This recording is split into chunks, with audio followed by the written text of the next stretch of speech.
Gracia y paz a todos ustedes, de Dios nuestro Padre y de nuestro Señor Jesucristo. Seguimos estudiando la Confesión de Fe Bautista de Londres 1689. Hoy tenemos el capítulo 22, tercera parte, los artículos 6 al 8, y que trata de la adoración religiosa y del día de reposo. Vamos a orar. Padre Santo, te alabo y glorifico tu santo nombre. Gracias por la salvación mediante tu Hijo, nuestro Señor Jesucristo. Gracias por permitir que este tiempo podamos reunirnos para alabarte con el estudio de tu palabra. Que tu Espíritu Santo sea nuestro guiador para que tu palabra sea expuesta de una manera fiel, Señor. Que los oyentes puedan ser edificados en su vida espiritual, en el hogar, Señor, o en el lugar que se encuentren, Padre eterno. Que tu nombre sea exaltado, Señor. Bendito seas en el nombre del Padre, del Hijo y del Espíritu Santo. Te lo pedimos. Amén. Las preguntas para hoy tenemos la número 1. ¿Dónde debe ser adorado Dios? ¿Dónde debe ser adorado Dios? 2. Describe el significado del día de reposo cristiano. 2. Describa el significado del día de reposo cristiano. 3. ¿Cómo puede santificarse el día de reposo cristiano? 3. ¿Cómo puede edificarse el día de reposo cristiano? De manera de introducción, tenemos que en el estudio anterior vimos los artículos 4 y 5, en la cual hablamos sobre la oración, que debe ser por cosas lícitas a favor de personas vivas o bebés que puedan venir en el futuro, o si un hermano no tiene hijo, puede pedirle a Dios que venga. Lo que no podemos orar son por los muertos o por la salvación de esos muertos, o personas que hayan cometido algún pecado de muerte. También se nos explicó sobre la Biblia que dice que la adoración a Dios son parte también la lectura de la palabra, escuchar la palabra de Dios, la celebración de la Santa Cena, la administración del bautismo, cantar himnos para el Señor, amonestarse entre hermanos. Todo esto son parte de la adoración al Señor. Entonces hoy vamos a ver los artículos 6, 7 y 8 del capítulo 22 y vamos a leer el artículo 6 que dice: ahora, bajo el Evangelio, ni la oración ni ninguna otra parte de la adoración religiosa está limitada a un lugar, ni son más aceptables por el lugar en que se realizan o hacia la dirección que se dirige, sino que Dios ha de ser adorado en todas partes, en espíritu y en verdad, tanto en cada familia en particular, diariamente, como en cada uno en secreto por sí solo. Así que de una manera más solemne en las reuniones públicas, las cuales no han de descuidarse ni abandonarse voluntariamente o por negligencia, cuando Dios por su palabra o providencia nos llama a ella. Ahora veamos el literal 1 del artículo 6, que es el que vamos a estudiar. Ahora, bajo el Evangelio, ni la oración, ni ninguna otra parte de la adoración religiosa están limitadas a un lugar, ni son más aceptables por el lugar en que se realizan o hacia la dirección que se dirige. La adoración y la oración está bajo el Evangelio. No están limitados en cuanto al lugar donde se realice, ni si uno lo hace hacia una dirección, llámese hacia el norte, hacia el sur, hacia el oriente. Eso no tiene nada que ver. Ni dónde se debe en un lugar especial. Dios está en todas partes. Si se hace con la humillación, la oración, eso es lo que más importa. Veamos qué nos dice Juan 4:21. Juan 4:21. Dice la palabra de Dios. Jesús le dijo: Mujer, créeme que la hora viene cuando ni en este monte ni en Jerusalén adoraréis al Padre. En esos tiempos la adoración la hacían en los montes más altos, porque así ellos habían recibido la instrucción. Pero eso fue en los tiempos antiguos. Lo que importa no es dónde se rinde el culto, sino la disposición de la mente y el corazón. El lugar, según Jesús aquí, le dice a la mujer que va a venir una hora que lo que importa es su corazón, su salvación que debe tener, y no en este lugares altos que se estaban adorando, sino que el Señor está presente siempre. Veamos el 6.2. Literal 2. Sino que Dios ha de ser adorado en todas partes, en espíritu y verdad. Busquemos Juan 4, 23 y 24. Juan 4, 23 y 24. Mas la hora viene y ahora es cuando los verdaderos adoradores adorarán al Padre en espíritu y en verdad, porque también el Padre tales adoradores busca que le adoren. Dios es espíritu, y lo que le adoran en espíritu y en verdad es necesario que adoren. La verdadera adoración no es una mera fórmula o un ceremonial, sino una realidad espiritual que es en armonía con la naturaleza de Dios, que es espíritu. La adoración debe ser también en verdad, transparente, sincera y que esté de acuerdo con el mandato bíblico.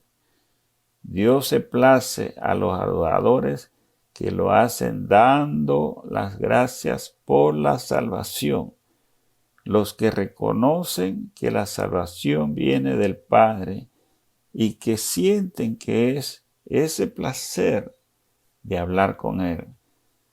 Ese es el verdadero espíritu de la adoración, que adoren al Señor con todo corazón. Literal 3.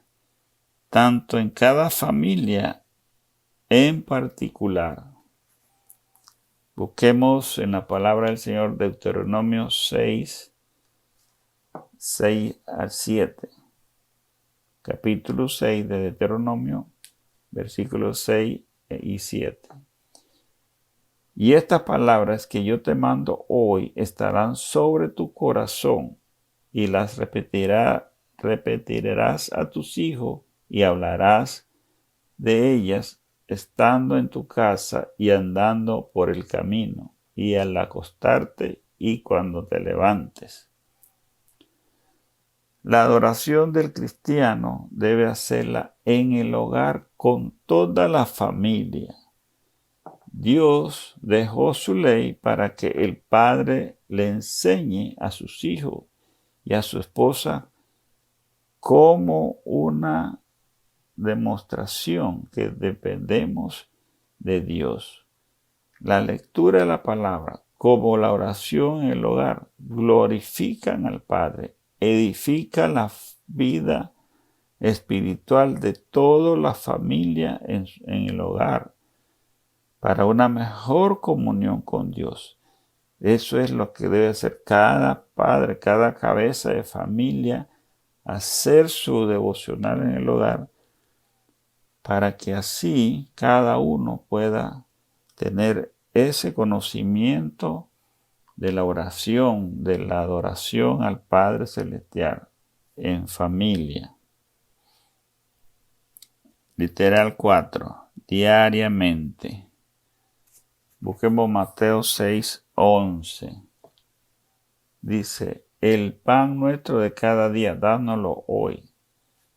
Jesús nos dice que la adoración de Dios debe ser, la frecuencia de la oración al Creador debe ser diariamente. La oración es nuestro alimento espiritual diario. Así como tomamos los alimentos de comida físico para tener energía en el cuerpo, también tenemos que adorar 4 veces al día. También la adoración debe ser las veces que sean posibles, tan necesarias que nos sentamos nosotros. Cuando nos estamos desfalleciendo espiritualmente, tenemos que llegarnos a Dios, a la adoración, a orar, para pedirle a Dios esa fortaleza, que nos fortalezca en esas debilidades que tenemos. Así que tiene que ser diariamente, las veces que sean necesarias. Literal 5. Cada uno en secreto por sí solo. Busquemos la palabra Mateo capítulo 6, versículo 6. Mateo 6, 6. Mas tú, cuando ores, entra en tu aposento y cerrada la puerta, ora a tu Padre que está en secreto, y tu Padre que ve en lo secreto te recompensará en público.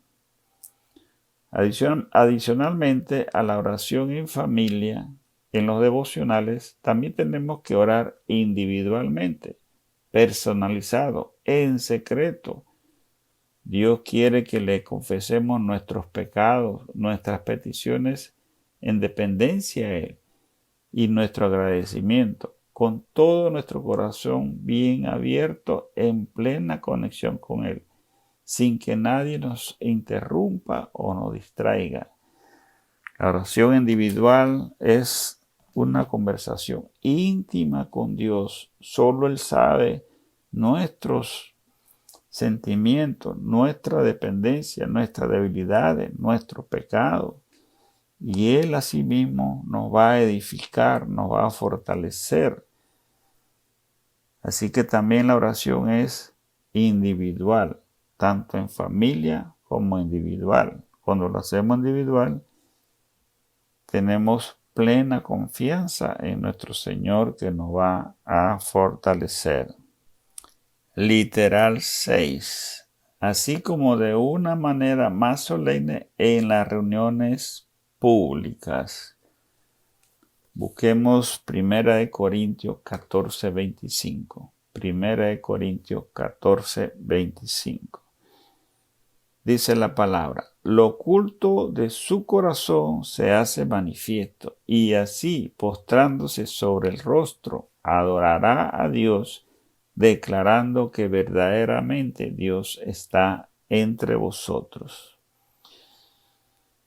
Cuando nos reunimos en público para adorar a Dios, debemos hacerlo solemnemente, reverencial, para que seamos testimonio de la obra de Dios que ha hecho en nosotros, para que otros creyentes crean que Dios mora entre la familia de la iglesia, entre los hermanos, y puedan entonces ellos creer en el Dios verdadero, en el Dios santo, en el Dios soberano. Estas reuniones en público se deben hacer con toda solemnidad, con toda reverencia, no hacerlo a la ligera, sino sabiendo que Dios está presente, sabiendo que Dios es el que dirige esta oración, que el Espíritu Santo está en medio de toda la familia, de la iglesia de los hermanos. Eso es la oración en público, humillarnos públicamente, buscando el beneficio de Dios en cuanto al agradecimiento por todas las cosas que Él hace en nosotros. Literal 7.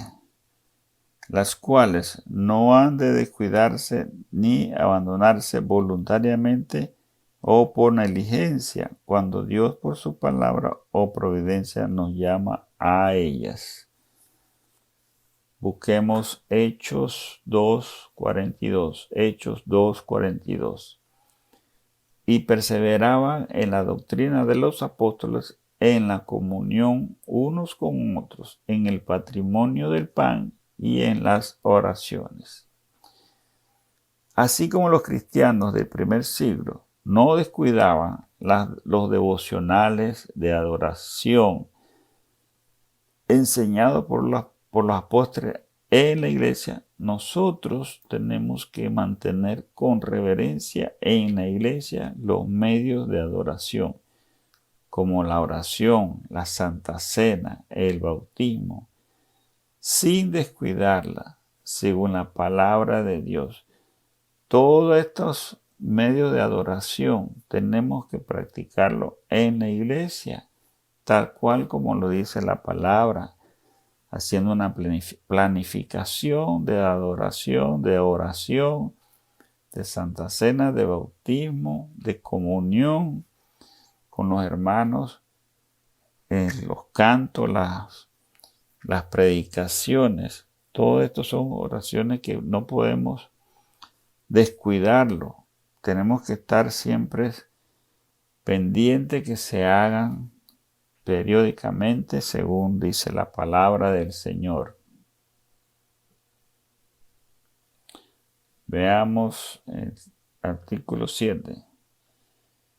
Así como es la ley de la naturaleza, que en general una proporción de tiempo por designio de Dios se dedica a la adoración a Dios.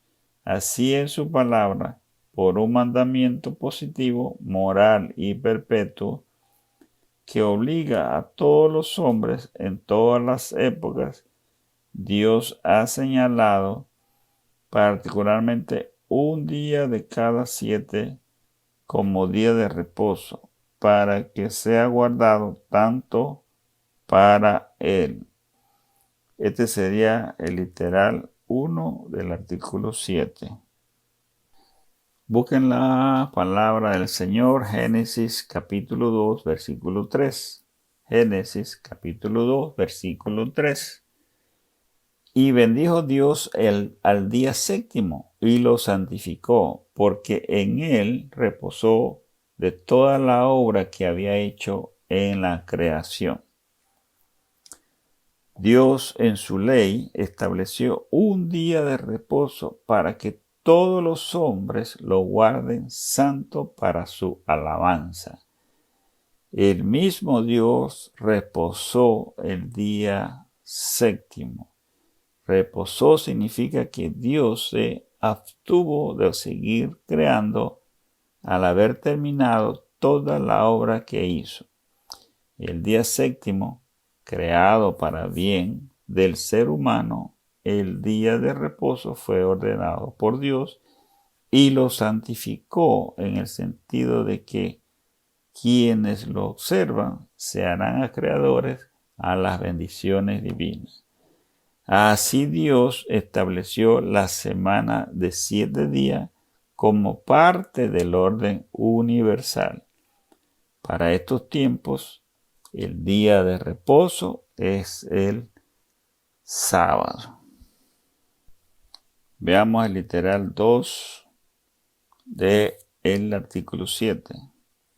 Dice, el cual desde el principio del mundo hasta la resurrección de Cristo fue el último día de la semana y desde la resurrección de Cristo fue cambiado al primer día de la semana, que es llamado el día del Señor y debe ser perpetuado hasta el fin del mundo como el día de reposo cristiano, siendo abolida la observancia del último día de la semana.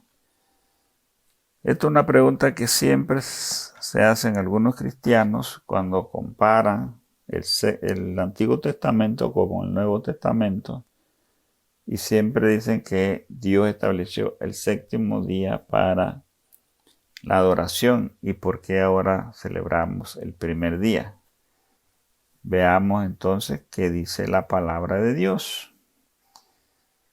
El primer día de la semana, María Magdalena fue de mañana, siendo aún oscuro, al sepulcro y vio quitada la piedra del sepulcro. Esa porción es leída de Juan 21, de la palabra de Dios. Desde la creación, Dios estableció el último día de la semana para adorarlos. Pero cuando Cristo resucitó en el primer día, fue abolido ese séptimo día y ahora es reemplazado por el primero.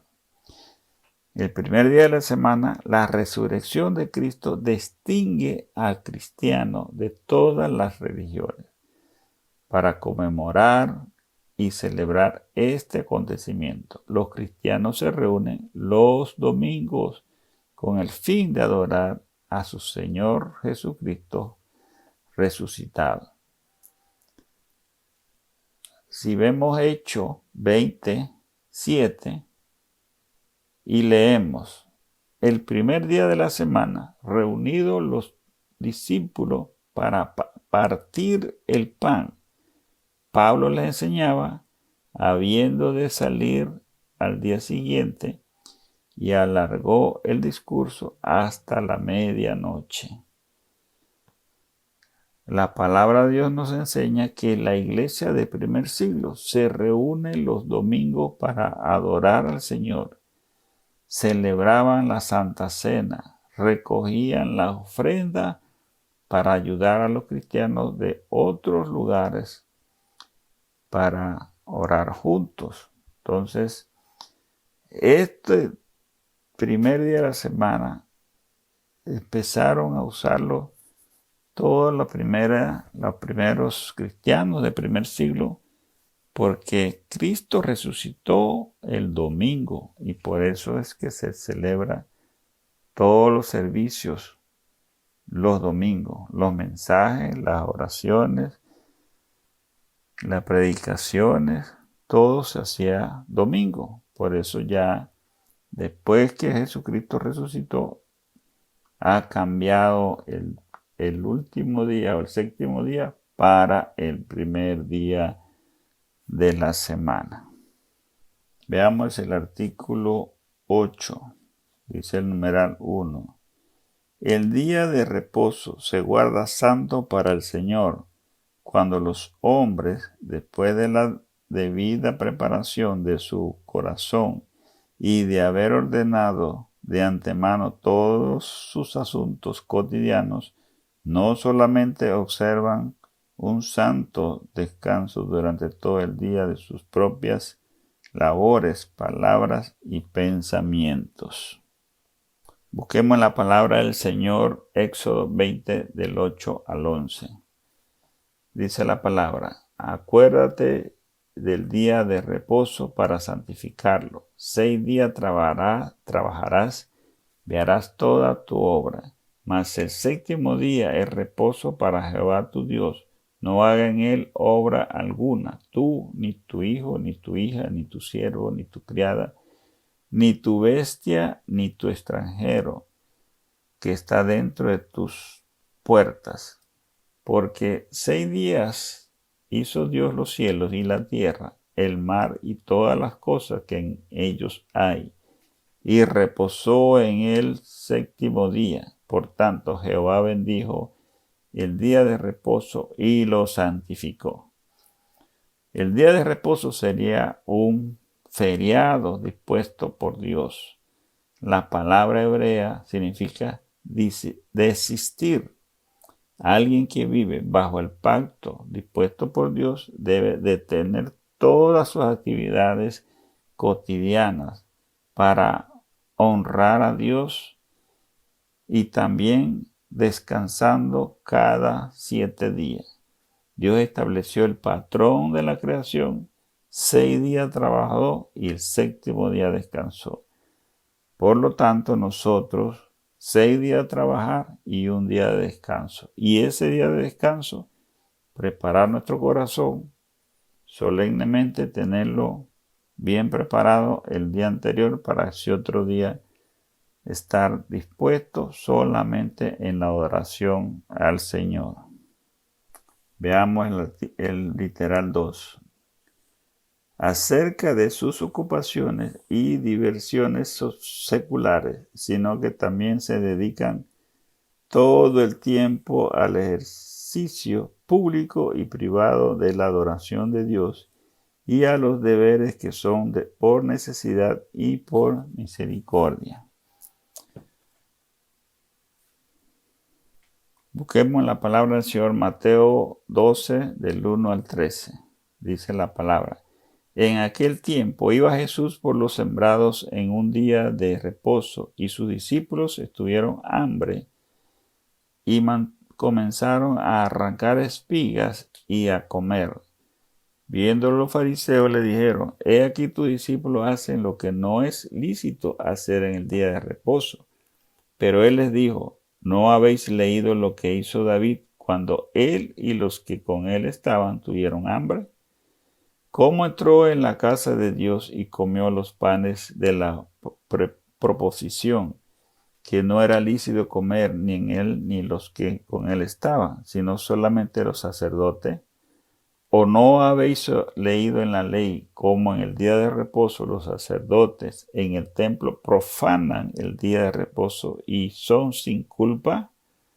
Pues os digo que uno mayor que el templo está aquí. Y si supieras qué significa misericordia quiero y no sacrificio, no condenaréis a los inocentes. Porque el Hijo del Hombre es Señor del día de reposo. Pasando de allí, vino a la sinagoga de ellos, y aquí había allí uno que tenía seca una mano. Y preguntaron a Jesús para poder acusarle si era lícito sanar en el día de reposo. Y él les dijo, ¿qué hombre habrá de vosotros que tenga una oveja y si esta cayere en un hoyo el día de reposo, no le eche mano y la levante? Pues, ¿cuánto más vale un hombre que una oveja? Por consiguiente, es lícito hacer el bien en los días de reposo. Entonces dijo aquel hombre, extiende tu mano, y él la extendió y fue restaurada, sana como la otra. Hasta ahí la palabra del Señor. En el día de reposo tenemos que desistir o abstenerse de las labores seculares. El cristiano debe dedicarse al servicio público como la predicación, enseñanza bíblica o escuchar la predicación en el templo. Eso es para glorificar al Señor. También puede, en el día de reposo, glorificar a Dios haciendo las visitas a los enfermos en los hospitales, visitando las cárceles o cualquier otra labor que sea de apoyo al prójimo en cuanto a su vida espiritual o compartirle la palabra o si necesita un apoyo de alguna manera que sea de salvar su vida. También eso es parte de la glorificación al Señor. La aplicación para este estudio tenemos que, primero, Dios estableció en su ley desde el principio del mundo el día de reposo. Y el día de reposo, el 7º, lo santificó para que nosotros como cristianos también guardemos el día de reposo para adorarlo. 2. desde la creación que el Señor reposó el séptimo día hasta que Cristo resucitó, se guardaba el séptimo día de la semana. Desde que Cristo resucitó en el primer día de la semana, el día de reposo fue cambiado del séptimo para el primer día, o sea, domingo, que es el cual nosotros adoramos a Dios. 3. El día de reposo tiene que ser guardado para glorificar a Dios, como también para que el hombre pueda descansar de sus labores cotidianas y seculares. 4. El cristiano y el día de reposo debe dedicarlo a la adoración de Dios en los servicios públicos como privados y también a los deberes de necesidad como visitar a los enfermos o apoyar la integridad de la vida de cualquier persona. Oremos. Padre Santo, bendito sea tu nombre, Señor. Gracias por tu palabra, por las enseñanzas que recibimos. Padre, cada día nos damos cuenta que tú eres perfecto, soberano y todo lo tenías bien planificado, Señor. Tú, Señor, hiciste la creación en 6 días y nos diste un día de reposo, Padre. Así también, Señor, como cristiano, ayúdanos, Padre, a cumplir, a glorificarte ese día de reposo, ese día estar, Señor, con todo nuestro corazón dispuesto, Padre, a alabarte, a glorificarte. Quítanos ese afán de querer hacer otras cosas, Señor, el día de reposo, Padre, y que podamos en familia, Señor, adorarte y glorificarte. Padre, si hacemos algo que sea para apoyar la vida de alguna persona, Señor, o que sea en beneficio, Señor, que sea glorificando tu nombre en lo que hacemos, Señor, el día de reposo, Padre. Padre, pedimos por todos los hermanos que están en sus hogares, Señor, para que tú los edifiques, Señor, con tu palabra. Te damos las gracias, Señor, por todas estas bendiciones que has dado esta semana, Señor, la misericordia, los alimentos, Padre, que has dado a aquellos, Señor, que no tienen trabajo, has proveído, Padre. Muchas gracias, Señor. Gracias, Padre. Te lo pedimos en el nombre del Padre, del Hijo y del Espíritu Santo. Amén.